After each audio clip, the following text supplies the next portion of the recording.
कते बेर गेल छी गाना में बहुत अपसेट भ जाय छी सबक फरमाइश पूरा करैत करैत।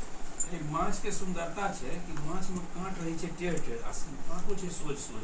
ओहो की बात छै, देख लियो सब मैथिल छथिन ई सब ब्राह्मण भोजन कर रहल छथिन। कियो माछ वाला ब्राह्मण केहन पंडित छथिन ई सब, देखियो तो जन उद्धार में छथिन कहै छै। लेकिन हाँ मिथिला के कल्चर छै अपना सबके शुभ मानल जाय छै। कियो काका कनी हमर देखियो ना खाए पर ध्यान दे।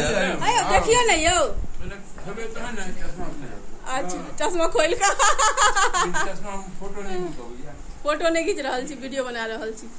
आ डॉक्टर राजीव जी नहीं देख रहल छथिन। केहन बनल है यौ? बहुत बढ़िया माछ बनल है, एक नंबर। राजीव जी कहबे करा जे कांटो सोच सोच छै। ओहो की बात, जान की माछ के कांट सोझ नहीं होय छै तकर मतलब कि हम सोच छी। है देखियो हमर मिथिलानी सब छथिन हैया, सबक पतिदेव सब छथिन हैया। हमर पतिदेव तो तकबो नहीं करथिन।